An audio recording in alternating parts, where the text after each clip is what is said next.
कंकड़ पत्थर जोड़ के मस्जिद लई बनाए और ताचड़ मुल्ला बाग दे क्या बहरा हुआ। और भी कितना बढ़िया कहा, सुन्नत कराए तुरक जो होना, औरत सो क्या कहिए, अर्ध शरीरी नार खानी दासो हिंदू रहिए। एक बात बताओ, तुमने सुन्नत कराई पर तुमने अपनी पत्नी को तो कोई चिन्ह नहीं दिया, तो फिर तो तुम आधे हिंदू रहे और आधे मुसलमान हो गए। और तब तक कोई पंडित जी दिख गए जनेऊ डाल करके, तो उनसे भी बोल पड़े।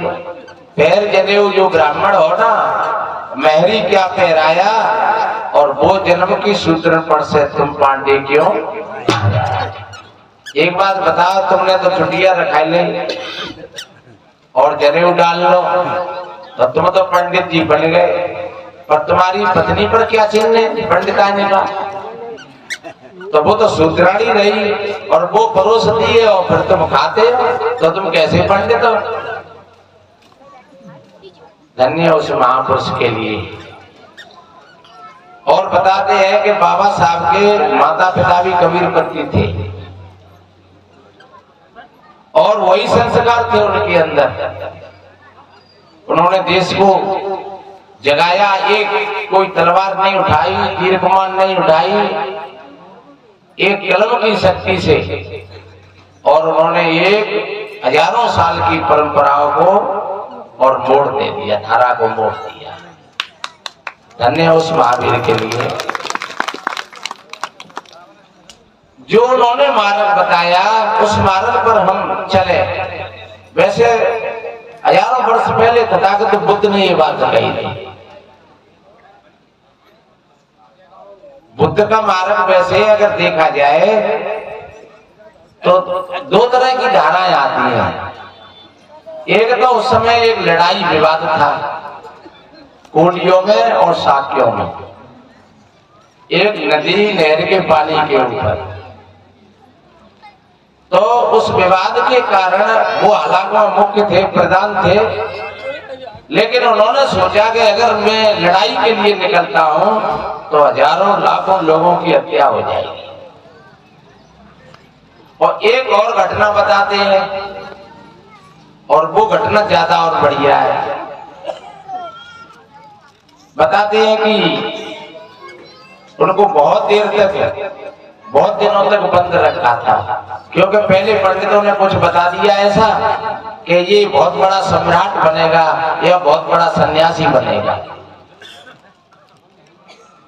तो राजा शुद्धोधन ने और ये बात सोच करके कि इसको हम ऐसा वातावरण दें कि ये सन्यासी नहीं बन जाए।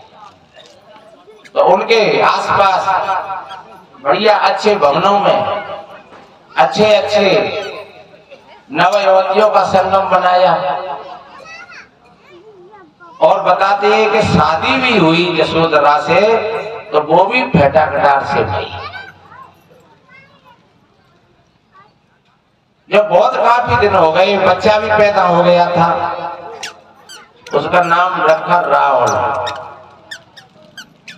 और बहुत काफी दिन हो गए, तब जनता ने मांग करी, महाराज हमने सुना है आपका बेटा अब तो बड़ा हो गया और अब वो कहाँ जाएगा और क्या बनेगा वो, अब तो दर्शन कराए दे। तो बताते फिर उनकी सवारी निकली।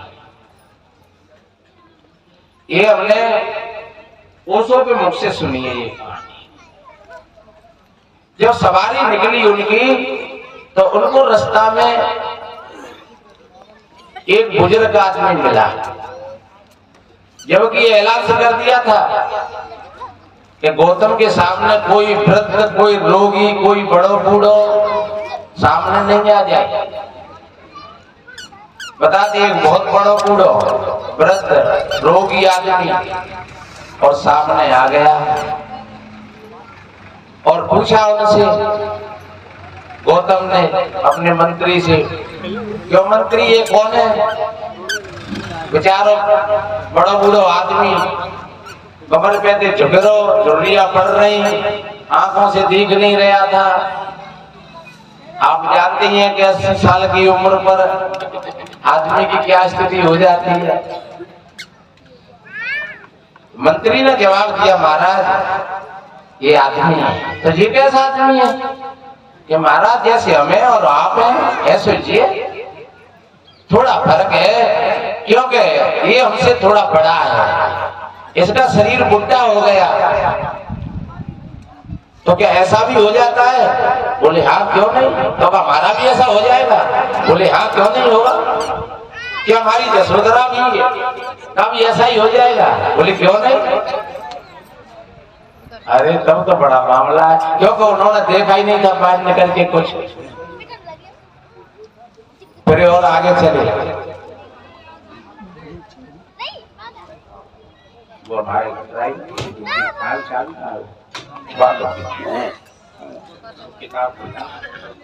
तो फिर दूसरे नंबर पर एक मुर्दा मिल गया, लोग ले जा रहे उसको देख करके कहा कि भाई ये कौन है। बोले महाराज जीव आदमी है। जी कैसा आदमी है? 4 आदमी कंधा पर रख करके ले जा रहे हैं। बोले जी मर गया है। अरे कि मरना कैसे कहती है कि इसमें से जो आप पूछ रहे हो और मैं बता रहा हूं वो ही निकल गया इसमें से। तो क्या ऐसा हमारा भी होगा? बोले महाराज ये तो निश्चित बात है, सत्य है, ये जीवन का यही सत्य है। जन्म के साथ में ही मृत्यु की तरफ यात्रा होती है हर एक प्राणी की। अरे तब तो हम आज ही मर गए। फिर थोड़े और आगे चले तो बताते वहां एक सन्यासी, बहुत बड़े अच्छे, बड़े दिल खुश, हंसमुख। बोले ये कौन है? बोले ये महात्मा है। तो ये क्या करते हैं? बोले ये कुछ नहीं करते हैं और बहुत कुछ करते हैं। ये ज्ञानी पुरुष है और ये समाज को ज्ञान बांटते हैं, ज्ञान देते हैं, और ये कहीं पर नहीं रहते हैं और सब जगह रहते हैं। जहां रुक जाए वहीं पर इनका घर होता है। तब बताते हैं कि उन्होंने ये निश्चय कर लिया कि अब तो यही काम करना है। और एक जो दूसरी घटना थी उसमें वो लड़ाई वाली घटना थी। तो अब ये दोनों घटना लिखी है और हमें तो यही बात ठीक लगती है कि जो उनका निक्षेत्र था, जो उनका संस्कार था, जो पहले ही विद्वान पुरुषों ने निश्चय कर दिया कि ये सम्राट बनेगा कोई बहुत बड़ा, तो वास्तव में वो भले ही राजा सम्राट नहीं बने लेकिन सन्यासियों में सम्राट बन गए, एक धर्म के सम्राट बन गए और दुनिया में उन्होंने एक अपनी यश और कीर्ति का झंडा फहराया, एक मानवता की ज्योति जलाई।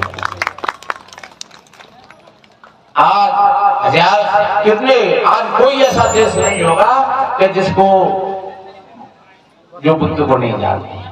और इस भारत की भी पहचान बताते हैं विदेशों में कि बुद्ध के नाम से इसकी पहचान होती है। कहां से आए हैं? बुद्ध की धरती से आए। आज भी जो सम्राट अशोक का चिन्ह है वो तथागत का ही एक प्रतीक है, जो जगह जगह पर जो बना हुआ है, हमारे सिक्कों में भी है, रुपयाओं में है, और जगह जगह पर जो स्तंभ बने हुए हैं तो वो अशोक सम्राट का चिन्ह है। और शायद वो चिन्ह रहेगा बरकरार, कब तक रहेगा ये हम नहीं कह सकते, वो रहेगा, पहले से था, अब भी है और आगे भी रहेगा।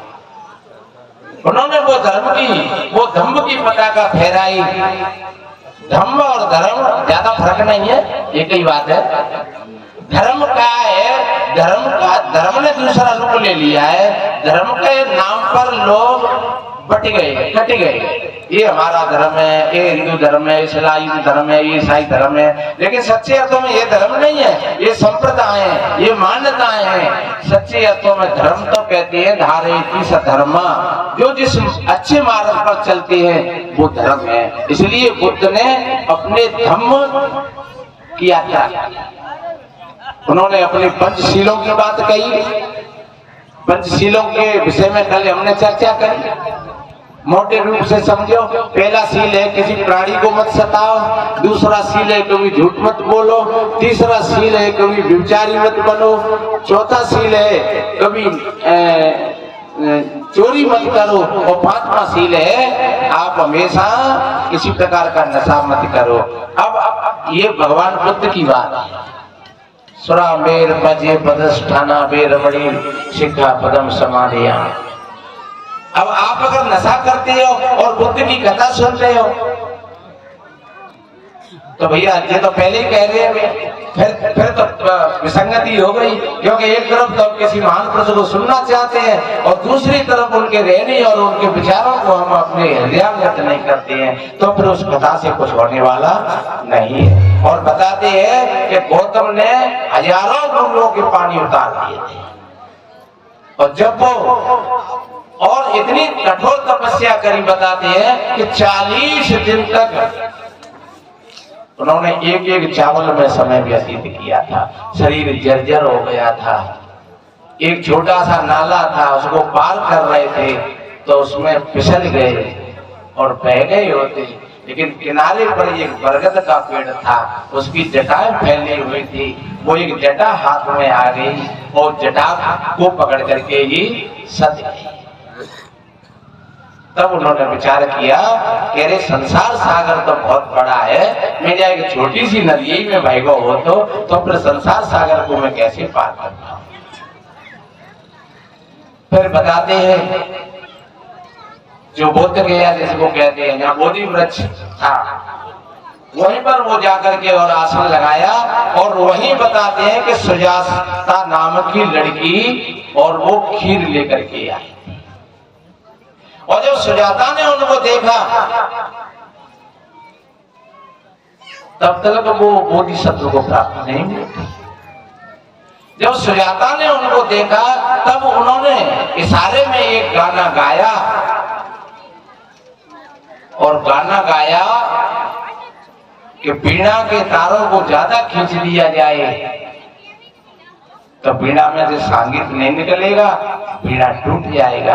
अगर तारों को ढीला कर दिया जाए तब भी संगीत नहीं निकलेगा।